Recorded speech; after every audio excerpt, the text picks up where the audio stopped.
비행 거리가 한 700에서 2000km까지 이렇게 비행이 가능하거든요. 1000km를 날아와 가지고 어떤 거를 타격을 한다는 얘기는 이게 순항 미사일과 동일한 역할을 하거든요. 우리나라 자체가 그 드론과 관련된 기술들은 이제 많이 성숙을 했다고 생각합니다. 하지만 이게 전 세계 시장에서는 거의 미미한 존재이기 때문에.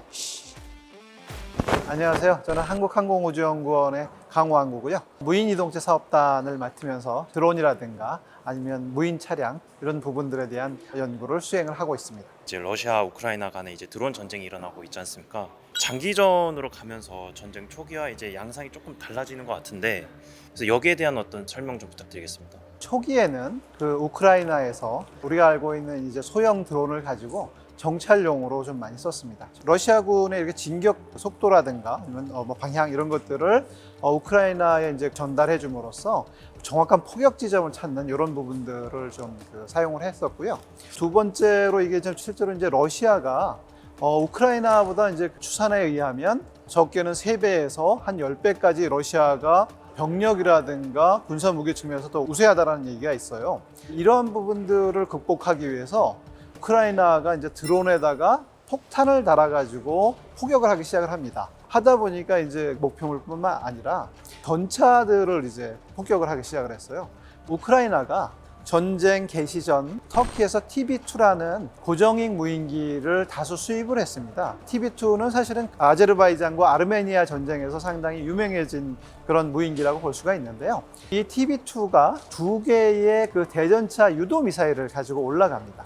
탱크가 이렇게 움직이는데 거기를 무인기가 가서 타격하는 것들은 대부분이 TB2가 미사일이 그 레이저 신호를 따라서 탱크를 요격하는 이런 영상이라고 보시면 되고요. 이런 방식으로 타격한 것이 사용이 되고 있고, 두 번째는 이제 우리가 알고 있는 드론에다가 대전차 수리탄을 달아서 위에서 정확하게 떨어뜨리는 겁니다. 실제로 이제 대전차 수리탄 같은 것들이 한 1kg에서 2kg 정도 되거든요. 한 10kg 이상의 드론에다가 이제 1개나 2개를 매달고 탱크를 이제 포격을 하는데요. 그러면 이제 항구 상판을 정확하게 겨냥할 수 있기 때문에 상당히 효율적으로 또 탱크를 파괴할 수가 있거든요. 언제 러시아 입장에서는 드론에 의한 피해가 너무 많이 생기는 거예요. 그래서 두 가지를 합니다. 하나는 이제 대드론 전자전을 실시를 하는 거죠. 그래서 우크라이나 드론들을 GPS라든가 통신 제밍을 통해서 비행을 불가능하게 만드는 이런 것들을 수행을 했고요. 러시아가 또 하나의 대응 전략으로 나온 게 이란의 샤헤드 136이라는 자폭 드론을 다수 이렇게 수입을 하기 시작을 합니다. 샤헤드 136이 크게 한 2가지 정도 특징을 가집니다. 하나는 상당히 저가의 무기라는 거. 추산하기로 대당 한 2만 불 정도라고 예상을 하고 있어요. 요 이란제 드론은 비행 거리가 한 700에서 2000km까지 이렇게 비행이 가능하거든요. 이게 어떤 의미냐면 1000km를 날아와 가지고 어떤 거를 타격을 한다는 얘기는 이게 순항 미사일과 동일한 역할을 하거든요. 근데 순항 미사일은 대당 한 100만 불 정도 가장 작은 가격이 됩니다. 그런데 2천만 원짜리를 가지고서 순항 미사일이 할 수 있는 일들을 하기 시작을 한 거죠. 가격대 성능이라는 측면에서 상당히 효과를 발휘하기 시작을 했고요. 특성 두 번째가 샤헤드 136은 GPS를 통해서 날아가게 됩니다.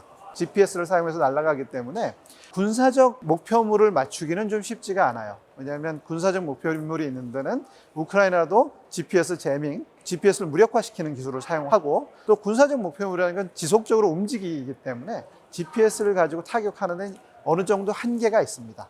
러시아가 이제 그 샤헤드 136을 가지고 타격을 한 주요 목표물들은 민간 시설들, 특히 이제 발전소라든가 아니면 송전 시설이라든가, 그러니까 우크라이나의 국민들의 어떤 전쟁 의지를 꺾는 이런 방향으로 전략을 짜기 시작을 합니다. 우크라이나도 이제 미제 스위치 블레이드를 도입했지 않습니까? 비교 분석해 주시면 좋을 것 같은데요. 스위치 블레이드는 우리로 보면 한 소대, 중대 단위가 쓰는 그런 무기고, 이제 사정거리가 10km 내외 정도입니다. 즉 이거는 보병 전투에서 적의 포병이라든가 근접 전투에서 적의 주된 그 화력들을 무력화하기 위해서 만든 거거든요. 그래서 좀 단거리로, 그 다음에 이제 전기 동력으로 좀 날른다는 그런 특성이 있고요. 하지만 스위치 블레이드는 인공지능 기술이 적용이 돼서 영상을 보고 적의 탱크라든가 부대, 그 다음에 뭐 지휘소 이런 것들을 인식을 해서 그 영상 카메라를 보고서 이렇게 타격을 하는 인공지능 기술들이 접목돼 있고요. 이란의 그 샤헤드 136은 내연기관 엔진을 가지고 상당히 장거리를 날 수 있습니다. 그래서 1000km 밖에서 쏠 수 있으면서 폭탄도 훨씬 더 무거운 걸 실을 수가 있는 거죠. 하지만 GPS를 쓰기 때문에 어떤 고정된 이런 목표물들을 타격하는 데 보다 효율적이다라고 볼 수가 있습니다. 러시아군이 실제로 운용 중인 드론이 대부분 중국산 그 DJI 드론이라고 하더라고요. 그래서 민간용 드론을 이제 군용으로 개조할 필요가 있다는 의견들이 좀 많거든요. 지금은 사실은 우크라이나 군도 그렇고 러시아 군도 그렇고 중국의 DJI 드론을 주로 사용을 합니다. 거의 그 드론을 사용한다고 보시면 됩니다. 매빅이라고 아주 작은 소형 촬영용이 있는데 이 드론을 쓰는 가장 큰 이유는 작아서 적한테 발각이 되지 않기 때문입니다. 영상은 상당히 그 고화질의 영상을 가지고 우리한테 전송이 되고 적의 그 촬영 위치가 있을 때 우리가 그 위치를 또 GPS로 받아볼 수가 있지 않습니까? 그래서 좀 많이 사용을 하고 있고요. 그리고 이제 그보다 좀 더 큰 드론들 같은 경우에는 인명살상용 같은 경우는 200g 이하의 그 작은 폭탄들이거든요. 이런 것들을 우리가 3D 프린팅으로 투하 장치들을 만들어 가지고 지금 사용을 하고 있어요. 그래서 이제 민수 드론을 지금 가져다가 바로 사용을 하는 이런 게 지금의 러시아 우크라이나 전쟁이라고 보시면 됩니다. 그런데 이제 이게 이제 한계가 좀 있는 게 어떤 한계가 있는가 하면 재밍에 되게 취약해요. 재밍을 하면 떨어질 수밖에 없는 이런 부분이기 때문에 전쟁이 일어났을 때는 적의 재밍으로부터 우리 소형 드론을 어떻게 보호할 것이냐라는 것들이 또 상당히 중요한 이슈가 되고 있습니다. 국내에서도 그런 재밍에 강한 드론들을 또 만들고 있거든요. 그래서 그런 기술들이 점점 발전을 하고 있다. 이런 의미가 될 수 있을 걸로 판단이 됩니다. 사실은 이제 중국이 가진 가장 큰 장점은 아주 싸게 만들 수 있다는 거.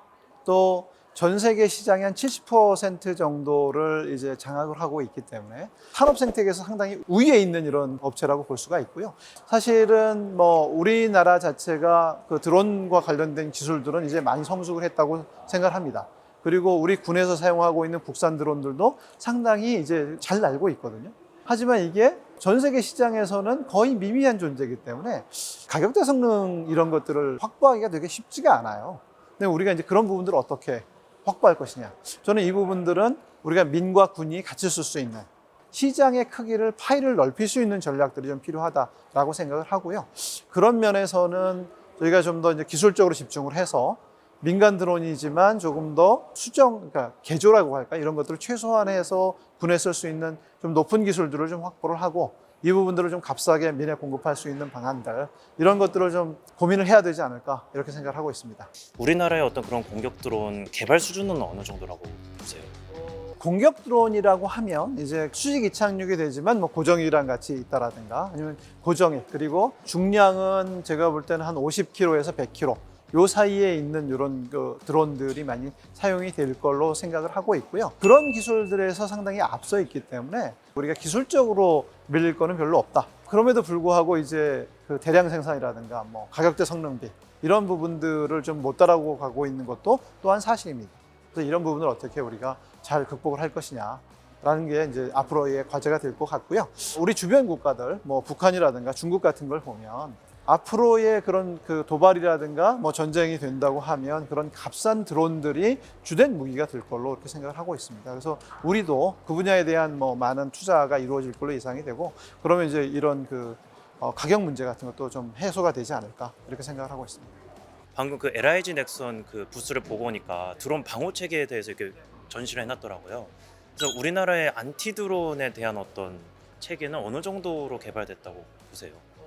지금 현재 사용할 수 있는 안티 드론 기술은 뭐 사실은 재밍이라고 보면 됩니다. 재밍, 스푸핑은 이제 GPS 정보를 왜곡하는 건데요. 이런 부분에 있어서는 뭐 국내에서도 상당히 발전되어 있고 뭐 세계와 견줘도 그렇게 크게 뒤떨어지지 않는 이런 기술이라고 생각을 하고 있습니다. 다만 이제 그 전에 우리가 어떤 드론을 방어하기 위해서는 드론을 탐지를 해야 되는데 드론 탐지를 하기 위해서는 드론을 탐지에 최적화된 레이더가 좀 필요합니다. 그런데 이 부분이 우리가 기술이 없다라기보다는 그 분야에 대한 좀 뭐 선제적인 대응이 좀 늦었던 면은 사실 좀 있어요. 왜냐하면 그런 그 드론 탐지용 레이더들을 이스라엘과 영국 업체들이 좀 선점한 면이 있거든요. 근데 이제 국내에서도 이제 다양한 기술적인 역량들을 가지고 탐지 레이더도 개발을 하고 있고 출시된 것도 있습니다. 그리고 이제 오늘 여기서 뭐 현장에서도 보셨겠지만 국내에서는 이제 좀 집중하는 것들이 하나의 센서에 국한되는 게 아니라 카메라와 레이더, 그 다음에 EO, IR 카메라 이런 것들을 복합해서 쓰는 기술들을 많이 좀 발전을 시키고 있거든요. 그래서 이런 기술들을 우리가 열심히 개발을 하고 현장에서 검증해 나간다고 하면 충분히 또 기술적으로 저희도 앞서 나갈 수 있는 충분한 기회가 되지 않을까 이렇게 생각을 하고 있습니다. 인프라 구축도 좀 필요하고요. 우리 군도 군과 국방부나 방위사업청이 좀 신경을 쓰셔서 국내 기업이 만든 그런 대드론 시스템 같은 것들을 좀 빨리 현장에서 써보게 하는 이런 것들이 좀 필요해 보입니다. 실제 이제 우크라이나 전쟁에서도 리포트를 보면 그런 얘기가 나오지 않습니까? 대드론을 하기 위해서 제밍은 상시적으로 해야 된다. 근데 이제 대드론 제머를 켜놓게 되면 현장에서 무전기도 잘 안 돼요. 그러니까 아군이 더 불편해하는 거예요. 레이더도 간섭을 받고 이러니까 실제로는 러시아군에서도 현장의 전투부대가 되게 싫어한다는 거예요.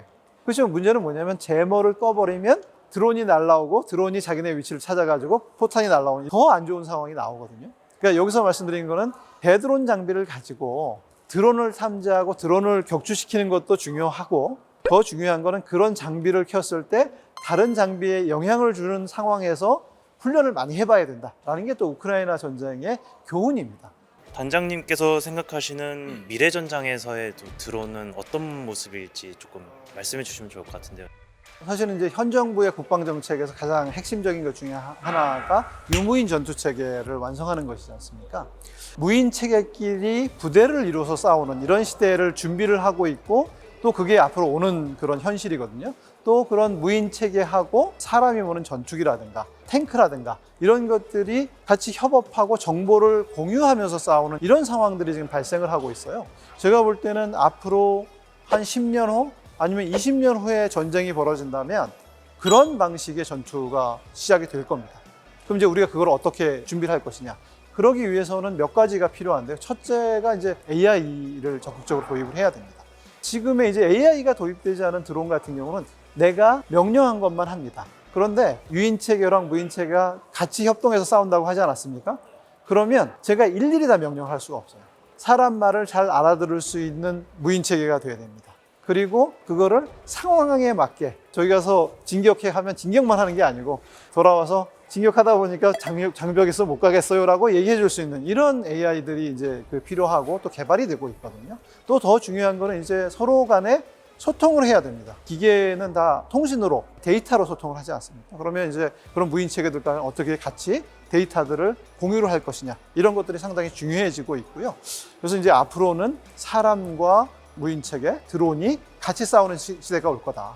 그리고 그게 먼 미래가 아니라 앞으로 10년 후가 될 거다. 그래서 이 부분들은 우리의 기술 이런 것도 중요하지만 우리 군이 빨리 그런 장비들을 구입을 해서 다양하게 좀 써봐야 될 거 이렇게 생각을 하고 있습니다.